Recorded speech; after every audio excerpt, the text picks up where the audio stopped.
At number 7, in Tomorrow Never Dies, Bond must face off against 3 burly, elderly thugs in a recording studio. But if he can get out, he can also really annoy Elliot Carver.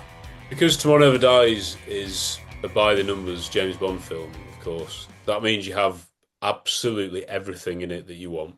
Very Bond, Matt will say, having this going on whilst there's another bigger thing going on. Yeah, the villain being on show and us learning more about him, but whilst you have this situation with Bond going on, which again gives it just a different kind of vibe, different, not as obvious as this scene is just solely Bond and another person having a fight. It's different. It's a soundproof room, Mr. Bond. Nobody hears you scream. Yeah, Bond and a group of guys as well having a scrap. It's brilliant. People in smart blazered uniforms, so make him uncomfortable. I'll be there in a few moments. But what they look like, they're pretty formidable, I think. I think there's no way these aren't going to be the people that kill James Bond, as in, that he will overcome them. That's never in doubt. But at the same time, there's something a bit difficult about their size. And also, they are older than him. Yeah. They seem older than him. It's quite unusual to see Bond take on loads of older big men, isn't it? No way it would be done now. Loving Brosnan's hair. You just did it, Matt. The hair was perfect. He looks so good, doesn't he? Yeah, and he's loving not just the punches, but every follow through, every position he's aware of. He's just so into it. And at the end of the day, he's basically fighting against 3 EastEnders yob bosses here. Yeah. The location being in a sound booth that's silent, and then the instruments, that adds something to it. Yeah, there's another guy having a cuppa just watching the telly. You get some humour amongst them. But Frank Warren just sat on his own. But he needs that, so that's the elements of comics. There's actually 3 things going on at once. Yeah. And it's intertwined with the speech, of course, from Jonathan Pryce and all that.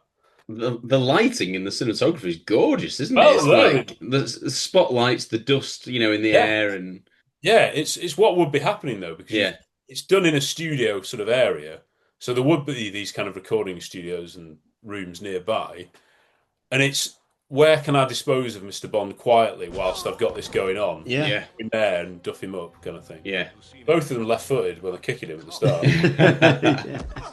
Probably hammer. Yeah.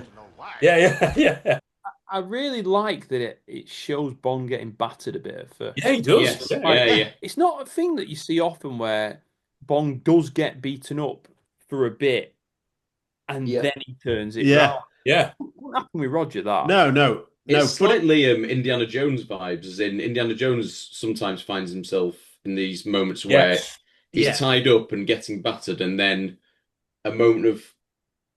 just one moment and he's able to escape or but I think that is great. Yes. I was gonna Bond shot in it and then it's so but it's so Biz Brosnan, but it's very Bond. Put him in the chair, maybe we play a little number on his head. Because he there's 2 moves he does. So first of all, the guy tries to punch and he moves out of the way and so punches someone else, and then he brings that guy round so that the guy with the baseball bat, I think, hits him. Yeah, that's it. When he's sort of dying. Yeah. The human shield. But it's brilliant. I really like it, and again, feels unique to this film. Yeah, using the room. Using the objects in the room. Cello. Lampstand is it, I think. It's almost a swordfish moment as well. It's like a mixture of Living Daylight's cello and the swordfish from License to Kill, like a big prop that you're just trying to charge with. It's meant to be a light-hearted moment. It's not the most serious fight ever. It's just a good fun fight, and Bond's in a dinner jacket. Yeah, I mean, this is Tomorrow Never Dies. It gives you everything you want in a Bond. Yeah, it does. You do see him sweating a bit, Bond. Oh yeah, definitely. He is ruffled. Yeah. A lot of these fights are around the 2-minute mark at most. Yeah. When you think about fights in films, maybe now, or they do extend. Maybe I don't know if it's just in your thinking. You might think some fights are quite longer than this, but a lot of the fights we're looking at in this series are wrapped up fairly quicker than you think.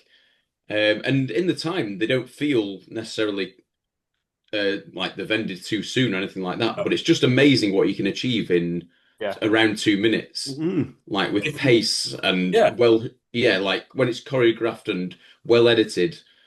This hasn't taken up an enormous amount of story time and screen time. In 2 minutes, you've had just been given a great moment in the film.